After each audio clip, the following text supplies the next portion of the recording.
ஹரஹர சங்கரா, ஜெய் ஜெய் சங்கரா. எல்லாரும் good morning, காலை வணக்கம்.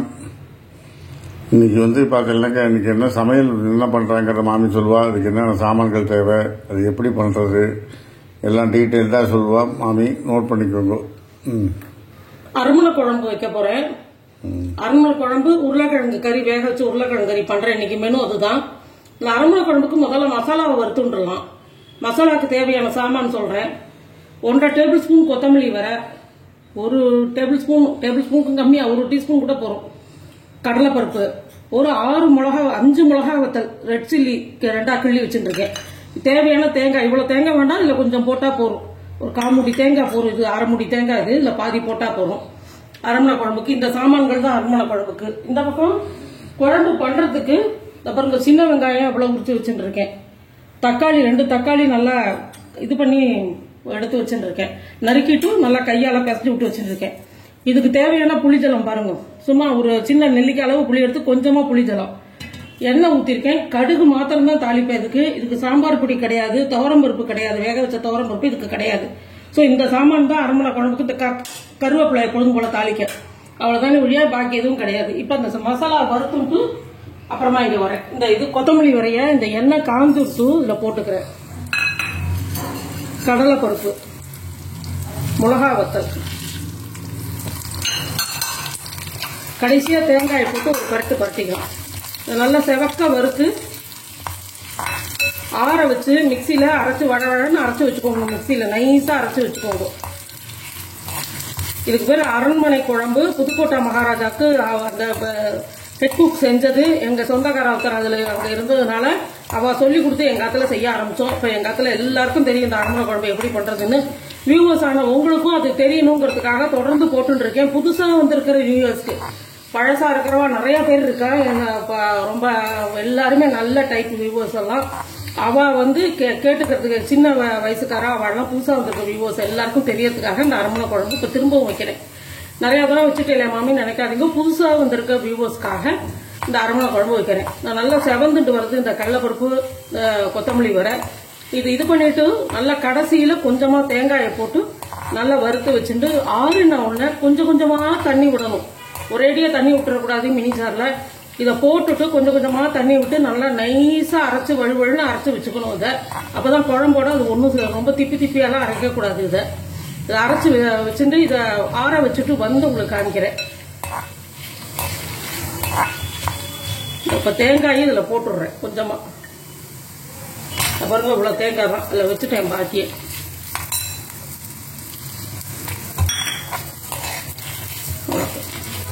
இதை அப்படியே ஆஃப் பண்ணிடுவேன். இந்த சூட்டுலயே இது வதங்கிட்டு இருக்கும். இது நல்லா ஆறுனதுக்கு அப்புறம் மிக்சியில போட்டு அரைச்சு எடுத்துட்டு வரேன்.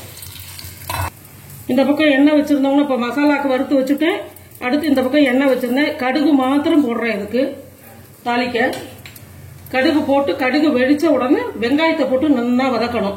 வெங்காயம் வதங்கினதுக்கு அப்புறம் தக்காளியை போடணும். தக்காளி வெங்காயமும் சேர்ந்து நல்லா வதங்கினதுக்கு அப்புறம் இந்த புளியை போடணும். அப்புறமா இதுக்கு தேவையான கல்லுப்பு போடணும். சாம்பார் பொடி கூட இது எல்லாம் நல்லா, மஞ்சத்தூள் கொஞ்சம் இது நல்லா கொதிச்சு எல்லாம் கலவையெல்லாம் நல்லா இது பண்ணணும். தக்காளி வாசனை போய் புளி வாசனை போய் நல்லா இது பண்ணணும். இந்த அரைச்சதை எடுத்து இதுல போடணும். அடுத்தடுத்து ஒவ்வொன்னா சொல்றேன். இப்ப கடுகு போட்டிருக்கேன். இப்ப நான் சரியா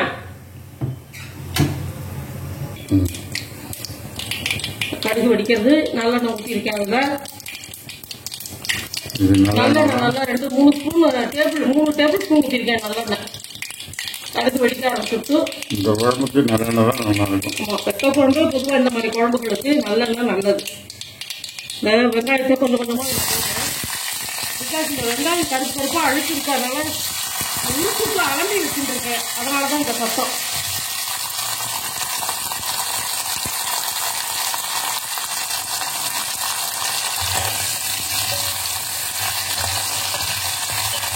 இது சின்ன வெங்காயம், சாம்பார் வெங்காயம் தான் நல்லா இருக்கும். ஆமா, இது கொஞ்சம் வதங்கட்டும் உங்களுக்கு நான் காமிக்கிறேன். தக்காளி போடுறேன். வெங்காயம் வதங்கிட்டு தக்காளி போடுறேன். தக்காளி போட்டுட்டு கொஞ்சமா மஞ்சள் பொடி. ஐயோ ராம் ராம் ராம்.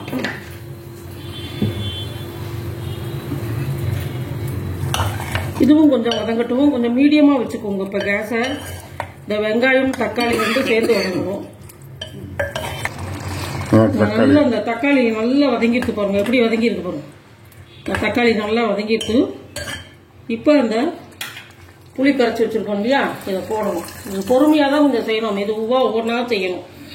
இதில் இதுக்கான புளி ஜாஸ்தியாக 2 பேருங்கனால. ஆமாம், இப்போ கொஞ்சமாக உப்பு போட்டுக்கலாம். ஏன்னா ஏற்கனவே வெங்காயம் வதங்கும் போது தக்காளி வதங்கும் போது போட்டிருக்கோம், அதனால கொஞ்சமாக பார்த்துட்டு போட்டுக்கணும்.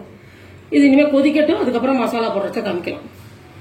இது நல்லா கொதிச்சுட்டு பாருங்க, காமிக்கிறேன் உங்களுக்கு பதம் எப்படி இருக்குங்க பாருங்க. தக்காளி வெங்காயம் எல்லாம் நல்லா கொதிச்சு நல்லா இதுவாகிடுச்சு, பைண்ட் ஆகிடுச்சு ஒன்னோட ஒன்று. இப்போ அந்த மசாலா கொத்தமல்லி, கடலைப்பருப்பு, மிளகா வத்தல், தேங்காய் அதெல்லாம் போட்ட மசாலாவை இதில் போடுறேன். இதுக்கு என்ன, இது சாம்பார் பொடி, திரும்ப திரும்ப சொல்கிறேன்னு தப்பாக எடுத்துக்காதீங்க. இதுக்கு சாம்பார் பொடி கிடையாது, துவரம் பருப்பு கிடையாது. கையில் கட்டாக. ஆமாம் ஆமாம், அதை போடுறேன்.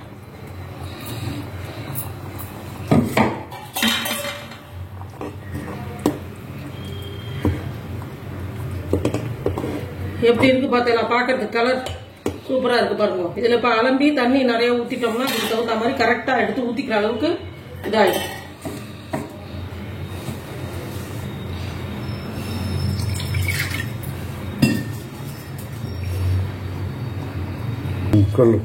உருளைக்கிழங்கு கறிக்கு கடுகு போட்டிருக்கேன், உளுத்த பருப்புலாம் போடல, வெறும் கடுகு ஒண்டி போட்டிருக்கேன். இந்த வெங்காயத்தை போட்டு வதக்கிட்டு இந்த உருளைக்கிழங்கு வேக வச்சு கட் பண்ணி வச்சுருக்கேன், இதை போடுவேன்.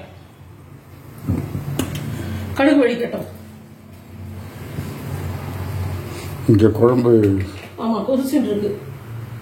கொதிக்கா? ஆமா, அது கொஞ்சம் இது பண்ணிக்கணும். கொத்தமல்லி தழை போட்டுட்டு அதுக்கப்புறமா ஆஃப் பண்ணணும். இல்லை, இன்னும் கொதி வரல. வரட்டும்.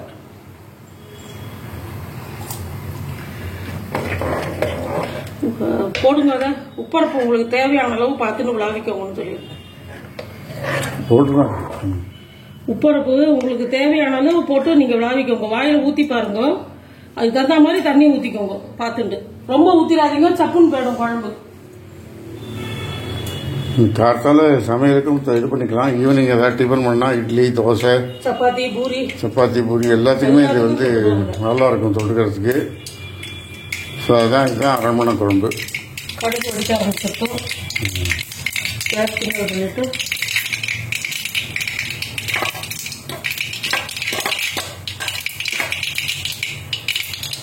வெங்காயம் பொடிக்கையாக நச்சு இதில் போட்டு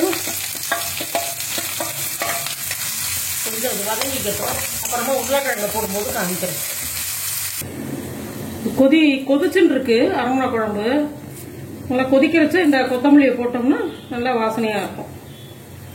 அதுக்காக தான் அரண்மனை குழம்பு ரெடி ஆயிடுச்சா? ஆமாம், ரெடி ஆயிடுச்சு. அவ்வளோதான், இது இனிமேல் சர்வ் பண்ண வேண்டியதான். அரண்மனை குழம்பு ரெடி. கறி ஊண்டி இந்த வெங்காயம் வதங்கணும். கரெக்டாக இருக்கு பாருங்க, ரொம்ப கெட்டியமாலாம் ரொம்ப தண்ணியாக இல்லாமல் கரெக்டாக இருக்கு. இதுக்கெல்லாம் ஒன்றும் மாலாம் கரைச்சி ஊற்றக்கூடாது, அதெல்லாம் எதுவுமே கூடாது. மஞ்சப்பொடி உண்டி போட்டுக்கோங்க, கொஞ்சம் அந்த கலர் நல்லா இருக்கும் பார்க்கறதுக்கு. அதுக்காக ஒரு சிட்டிக்கை மஞ்சப்பொடி போட்டுக்கோங்க. ஏன்னா சாம்பார் பொடி கிடையாது உங்களுக்கு, இப்போ துவரம்பருப்பு கிடையாது, கலர் கொடுக்காது. மஞ்சப்பொடி என்னைக்குமே உடம்புக்கு நல்லது. வெங்காயம் வதங்கிருக்கு, உப்பு காரப்பொடி போட்டேன். இந்த உருளைக்கிழங்கு போடுறேன். இதில்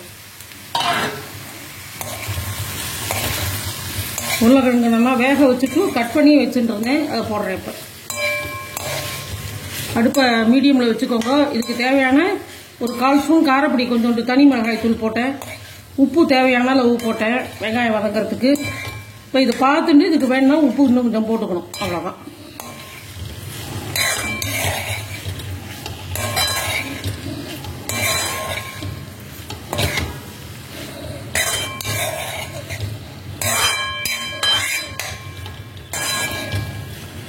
இதோட சேர்ந்து கொஞ்சம் கொதிக்கட்டும், வதங்கட்டும், அதுக்கப்புறம் எடுத்துக்கலாம். இன்னைக்கு என்ன சமையல்னா அரண்மனை குழம்பு ரெடி. அதே மாதிரி உருளைக்கிழங்கு கறி, காரக்கறி, அந்த தயிர் பச்சடி, அவ்வளோதான். வெங்காயம் தக்காளி எல்லாம் போட்டு தயிர் பச்சடி, அவ்வளோதான்.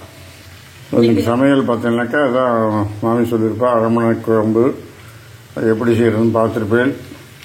அந்த ஆனியன் தயிர் பச்சடி தொட்டுக்கிறதுக்கு, அது தவிர உருளைக்கிழங்கு வேக வச்ச காரக்கறி பண்ணியிருக்கேன்.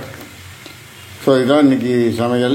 எல்லாம் செஞ்சு பாருங்கள். செஞ்சு பார்த்துட்டு ஏதாவது டவுட் இருந்தோன்னா மாமிட்ட டவுட்டில் கேளுங்க, இதில் கமெண்ட்ஸில் கேளுங்கோ, லைக் பண்ணுங்க, ஷேர் பண்ணுங்க, விடாமல் சப்ஸ்கிரைப் பண்ணுங்க. Thank you very much. பாய்.